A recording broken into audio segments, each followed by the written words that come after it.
Good evening, YouTube. Needle Bender 785 Ohio with another follow-up video on the 5cx1500 amplifier build.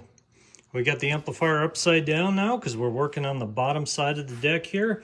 Got a bunch of test equipment hooked up and we made a little progress today. We got the, let's take a look what we accomplished today. I was at work for about a week and couldn't get to this at all.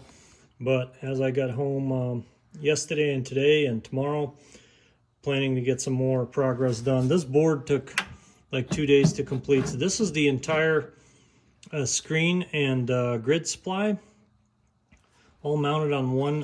This is basically a 4-pill ICA heatsink, and the entire power supply is mounted on it. These are my microcontrollers that control the IGBT transistors. There's 2 of them here, one for each module. Got rectifiers. There's 2 capacitor banks here. This is 1 capacitor bank because of high voltage, and this is a lower voltage. So there's 2 banks. These are in series actually, and use the same boards that have been proven in probably already, I think I'm 4 or 5 different builds, and they work fantastic. These are shunt regulators. So you set the voltage and it just holds it right there, irregardless of the load or demand or voltage change in the line. It just holds it exactly what you set it at.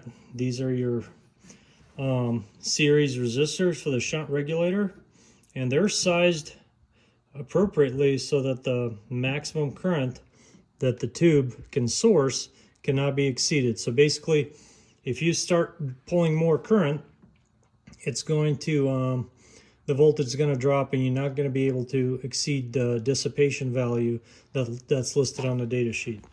And that's exactly the same way it's in my Tsunami project. That's been working really, really well. Anyway, so got that board. It's actually not mounted yet. It's going to sit this way, right next to the blower. So the blower is going to blow partially across the fins. It's going to sit this way. The reason why is I haven't cut this board off yet, and that's going to be cut off with the screws. The screws are already there.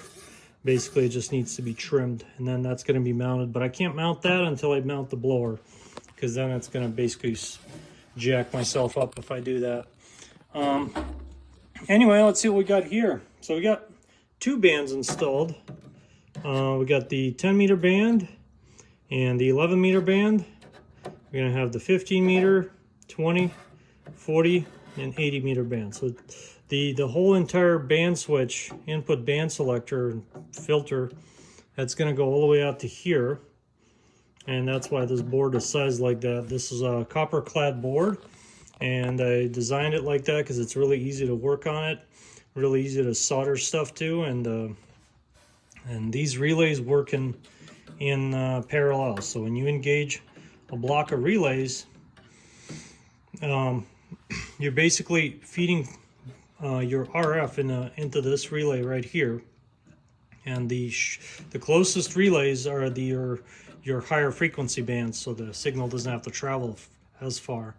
As when they're not engaged, they can simply bypass. The signal bypasses and goes to the next relay. So whenever you engage a bank of relays, you're basically stopping that signal from going further and creating any kind of interference.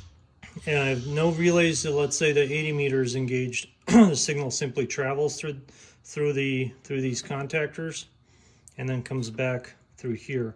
Now 10 and 11, we got it tuned out. And this operator kind of wants it tuned toward the upper end of the 10 meter band. Uses the AM portion of the 10 meter band, so I kind of biased it more to have a lower SWR toward the upper end of the band instead of the 28400, even though you still get acceptable readings. And as if you take a look at a lot of ham amplifiers, anything less than 1.3 is considered really good on the input. So and that's my goal, because some of these bands are pretty large, and you simply not going to be able to have a huge flat area, which a lot of these tuners, they'll tune out on one frequency totally flat, but you'll still have a very good acceptable range. And we'll take a look at it here right now. Right now, the only thing right now that's not installed is the input relay, and I did that on purpose just so I don't have to bypass it and do all kinds of funny stuff to it. I just connected the coax directly to the input, and we got the two bands installed. We got our, let's take a look at the stuff here. So we have our screen, choke, the bias voltage from this board is going to be supplied here. It's going to be a capacitor here. So since we are applying RF here, this has to be bypassed by a high inductance choke, so there's no interference of the signal here. Got our swamping resistor right here, which is 200 ohms and 250 watts. And so all these Pi networks are 4-to-1 conversions. So you're taking a 50 ohm and converting it to a 200 ohm output. So right now I have it fed with this power supply that just shorts out actually engages the banks of relays. And we'll take a look at the first one, which is the 10-meter band. As you can see right now, we have absolutely off the chart SWR. It's because the relays are not engaged. And we go, here we go. And we got centered on 28.7 with a 1.06 SWR. And like I said, this gentleman likes to talk on 29.1, which is over there, 1.1. And if we take a look at 28.4, oops, 28. I wish I didn't have this reflection here. 28.4, kind of like the calling frequency, got 1.1 SWR. And now let's take a look at the second. I have to do this manually because there's just not been wired up. Okay, now here's our other band. Now let's find the cue of that. As you can see,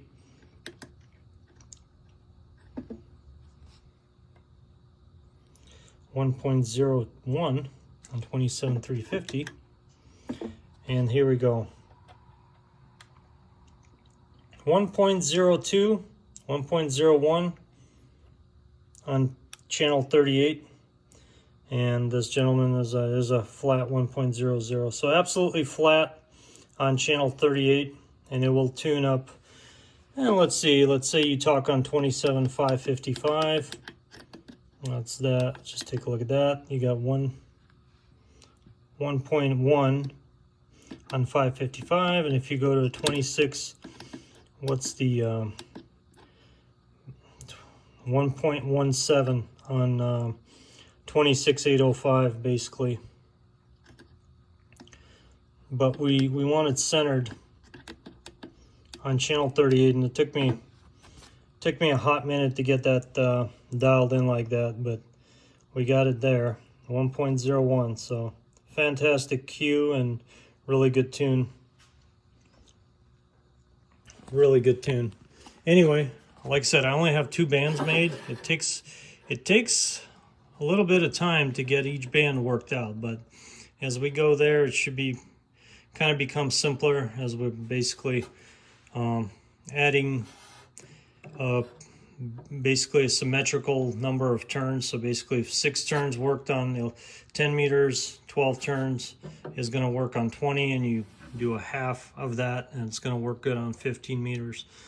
So once you kind of get the first one figured out, the second one is just simple formula, plus and minus 10 puff here and there. But this is how it's going to be. This is going to take a couple of days for me to populate, maybe a day or two, and we'll have the entire 80 meter to 10 meter band all put together.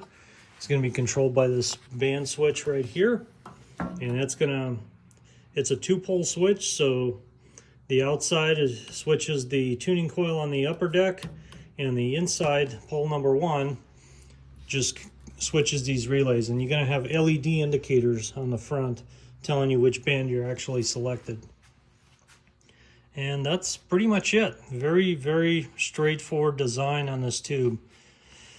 Like I said, when I built my 5cx1500, this was probably the most, I had to do a lot of research and development on creating this circuit right here.